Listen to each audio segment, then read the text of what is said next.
और इस वक्त की अब बड़ी खबर आपको बता दें, कर्नाटक से जुड़ी हुई है। कर्नाटक में मुख्यमंत्री पर अभी सस्पेंस बरकरार है। बड़ी खबर इस वक्त आपके सामने न्यूज़ 24 पर। कर्नाटक में सीएम पर सस्पेंस बरकरार।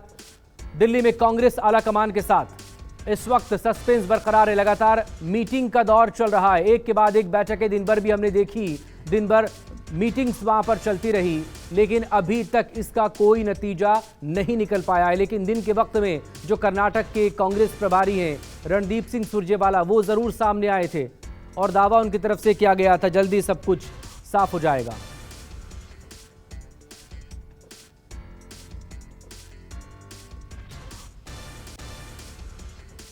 श्री मल्लिकार्जुन खड़गे जी, जिनको कांग्रेस विधायक दल ने सर्वसम्मति से ये अख्तियार दिया है कि वो कांग्रेस का अगला विधायक दल का नेता एंड कॉन्सिक्वेंटली मुख्यमंत्री घोषित करें, वो बाकायदा संपूर्ण चर्चा कर रहे हैं। हमारे ऊपर मोदी जी 10-10, 15-15 दिन में निर्णय करते हैं। मल्लिकार्जुन खड़गे जी 2 दिन से डेलिब्रेशंस कर रहे हैं। हो सकता है आज, हो सकता है कल तक हम आपको ये निर्णय बता देंगे। इसलिए जल्दी मत करिए, विचलित मत होइए, अपने दर्शकों और पाठकों को झूठी खबरें मत दिखाइए। संजीव त्रिवेदी मेरे सहयोगी इस वक्त हमारे साथ जुड़ चुके हैं। इस वक्त संजीव, कर्नाटक को लेकर कौन बनेगा मुख्यमंत्री, ये सवाल अब भी बरकरार, सस्पेंस गहराया हुआ है। डीके शिव कुमार या सिद्धारमैया, फैसला कब होगा? देखिए, जो प्रभारी है कर्नाटक के रणदीप सुरजेवाला, उन्होंने थोड़ी देर पहले इस बात को दोहराया है कि अगले 48 घंटों में नेतृत्व उस व्यक्ति का नाम जाहिर कर देगा जिसे बनना है मुख्यमंत्री, और उसके बाद 72 घंटे के भीतर वो कैबिनेट जो कि आने वाले 5 साल चलने वाली है कर्नाटक में, वो भी अपना आकार ले लेगी। यानी कि 3 दिन और कहा यही जा रहा है कि अभी लगेंगे। उनके कथन से ये बड़ा स्पष्ट हो जाता है कि अभी भी कोई सहमति किसी एक नाम पर नहीं बन पाई है, और ये बहुत आसानी से इस वक्त नहीं कहा जा सकता है कि सिद्धरमैया ही होंगे या फिर डीके शिव कुमार होंगे। लेकिन जो हमारी जानकारी है उसके अनुसार इतना आपको मैं बता सकता हूँ कि सिद्धरमैया को नेतृत्व की तरफ से एक सहमति जैसी कोई बात सामने तो आई थी, लेकिन डीके शिव कुमार को मनाया कैसे जाए होंगी जिसके आधार पर के, और हार वैसे नहीं होंगे जैसे कि मान लीजिए मध्य प्रदेश या राजस्थान में हो गए थे इसके पहले, जहां 2 बड़े चेहरे थे। तो वो प्रक्रिया चल रही है इस वक्त। जब मैं आपसे बात कर रहा हूँ इस वक्त खड़गे यानी कि मल्लिकार्जुन खड़गे जो कि अध्यक्ष है कांग्रेस पार्टी के, उनके निवास पर रणदीप सुरजेवाला और केसी वेणुगोपाल संगठन महासचिव हैं जैसा कि आप जानते हैं, और रणदीप सुरजेवाला प्रभारी महासचिव हैं कर्नाटक के। ये दोनों खड़गे जी के निवास पर हैं, और क्या फॉर्मूला वो निकले, अगर मान लीजिए कि सिद्धरमैया को बनाना है तो कौन सी ऐसी बातें हैं, कौन से ऐसा शर्त है जिसके तहत अगर मान लिया जाए तो सिद्धरमैया को सीएम स्वीकारने के लिए तैयार हो जाएंगे।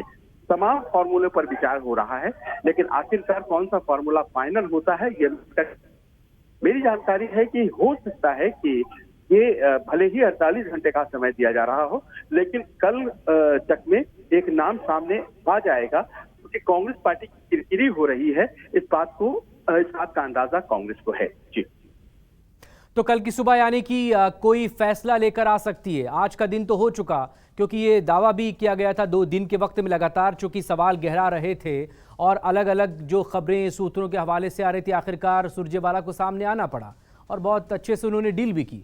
लेकिन अगले और कितने घंटों का इंतजार?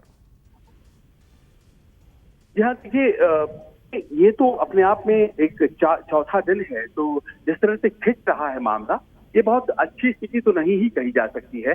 और लोगों को ये उम्मीद कि चुनाव के बाद कोई इस तरह की अगर स्थिति आती है तो कांग्रेस के पास प्लान होगा, क्योंकि 2 दावेदार हैं, ये हमेशा से तय था, और 2 दावेदार अपनी अपनी बात रखेंगे और मानेंगे बहुत आसानी से, ये भी पहले से तय था। अब जबकि जीत हो गई और इतनी बढ़िया बहुमत मिली है, लेकिन नेतृत्व के पास कोई प्लान नहीं था। आप देखिए कि पहला इतना बड़ा विक्ट्री मिला है खड़गे साहब को, लेकिन उनके ऑर्गेनाइजेशन कैसे ऐसा हो गया कि आपको अंदाजा ही नहीं था कि इतना जो समय लग रहा है और इससे किरकिरी हो रही है। बहरहाल ये देखा गया अल्टीमेटली कि कितने लोग हैं जो कि इस वक्त सिद्धरमैया के साथ हैं विधायकों में, और कितने लोग हैं जो कि शिव कुमार के साथ है। ये एक आधार बनाया गया है, और जो हमारी जानकारी है उसके अनुसार कहा यही जा रहा है कि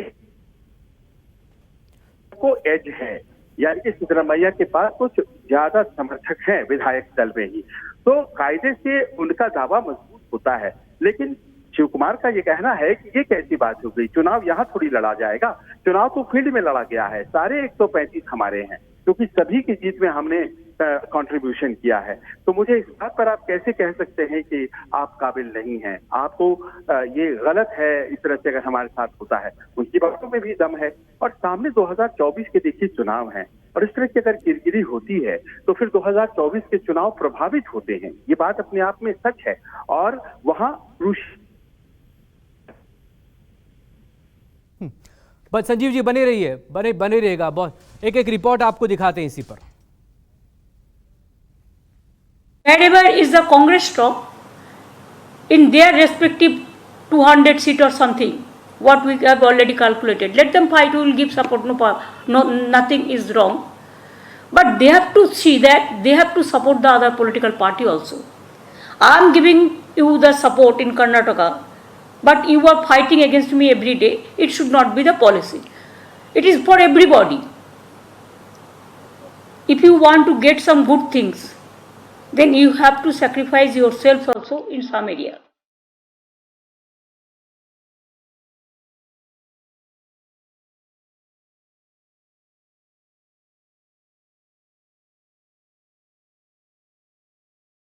एक जीत ने रीत बदल दी।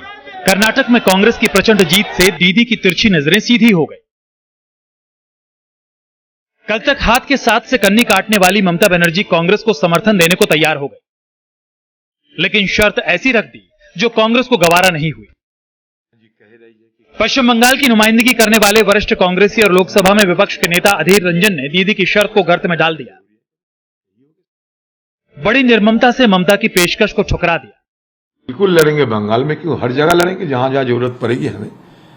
आज ये कांग्रेस पार्टी की जीत हुई है, ममता बनर्जी को लगते हैं कि अभी कांग्रेस पार्टी के साथ किसी हालत में समझौता के बिना वो चल नहीं पाएगी। कर्नाटक के चुनाव के पहले कभी आप लोग ये सुना है कि ममता बनर्जी कह रही है कि कांग्रेस पार्टी को वोट दो, क्योंकि कर्नाटक में बीजेपी को हराने के लिए कांग्रेस को वोट देना जरूरी है? कभी कही होगी, सुने आपने? जितना अपोजिशन पार्टी है सब लोग बोल रहे हैं यूनिटी का बात, वो भी बोल रहा है, मगर बोलना और करने में काफ़ी फर्क है।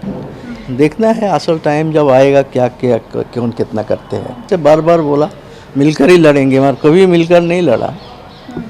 लड़ाई का बाद मिला, जीतने का बाद 3 गवर्नमेंट मनमोहन सिंह का बाद जो हुआ, चुनाव के पहले नहीं हुआ। चुनाव में सब अलग अलग लड़ा, फिर जीतने का बाद इकट्ठा करके गवर्नमेंट, मनमोहन सिंह का गवर्नमेंट हो। लाल किले की कुर्सी पर कांग्रेस की दावेदारी को अक्सर खारिज करने वाली ममता बनर्जी बहुत पहले से ये कहती रही हैं कि अगर कांग्रेस बीजेपी के खिलाफ विपक्षी एकजुटता चाहती है तो उसे बंगाल को टीएमसी के लिए छोड़ देना चाहिए। हालांकि कांग्रेस ने कभी भी ममता की चाहत को तवज्जो नहीं दी, लेकिन कर्नाटक की जीत ने जब दूसरे विपक्षी दलों को कांग्रेस के करीब आने को मजबूर किया तो ममता बनर्जी खामोश नहीं रह पाई। बात बंगाल से निकलकर दिल्ली की दहलीज तक पहुंच गई। विपक्षी एकजुटता की जिस ट्रेन को नीतीश कुमार लाल किले तक पहुंचाने की कवायद में जुटे थे, उसे भी नई रफ्तार मिल गई। लेकिन कांग्रेस से क्षेत्रीय दलों की शिकायतें खत्म नहीं हुई। आदरणीय नीतीश कुमार जी, आदरणीय ममता बनर्जी जी, केसीआर साहब और बहुत सारे दल इसी कोशिश में हैं कि कोई रास्ता निकले, और जो दल जहां मजबूत है उस दल के नेतृत्व में ही चुनाव लड़ा जाएगा। कर्नाटक तो झांकी है और पूरा हिंदुस्तान बाकी है, पूरा देश बाकी है। कर्नाटक ने एक ऐसा दरवाज़ा खोल दिया है देश के लिए कि कर्नाटक की सामान्य जनता ने दिखाया है कि यहाँ की सामान्य जनता, देश की सामान्य जनता तानाशाही का पराभव कर सकती है, पराजित कर सकती है, जो 1978 में हो गया था। यही अब कर्नाटक से शुरुआत हो गई है इसलिए हमने कर्नाटक की जनता का अभिनंदन किया। पहले 45 एमएलए की पार्टी माननीय नीतीश कुमार जी ने जब फैसला लिया तो लोग कहते थे कि इस अभियान का कोई औचित्य नहीं है, इसको कोई नोटिस नहीं ले रहा है, चाय पानी के लिए जा रहे हैं। लेकिन जब कर्नाटका चुनाव परिणाम आया है तो जब दक्षिण भारत से मुक्त हो गई भाजपा तो उत्तर भारत में तो बहुत मेहनत करने की जरूरत है नहीं। भाई बिहार, झारखंड, उड़ीसा, उत्तर प्रदेश, अगर यही 4 राज्य में इनका बंगाल में 5 में नाप देंगे तो इनका दुकान बंद हो जाने वाला है। कर्नाटक के नतीजों से पहले ममता बनर्जी से लेकर अखिलेश तक हर कोई कांग्रेस को ही विपक्षी एकजुटता की बाधा बता रहा था। खुद नीतीश कुमार भी अपनी पहली दिल्ली यात्रा में कांग्रेस को ही मिशन की राह का रोड़ा मान रहे थे। लेकिन दक्षिण भारत से कांग्रेस की झोली में आई जीत ने सियासत के सुर बदल दिए। पहले जो गर्म दिख रहे थे अचानक नरम पड़ गए। कई क्षेत्रीय क्षत्रपों के अरमानों पर पानी फिर गया। कुमार गौरव और ऋषिकेश के साथ रमन कुमार, दिल्ली, News 24।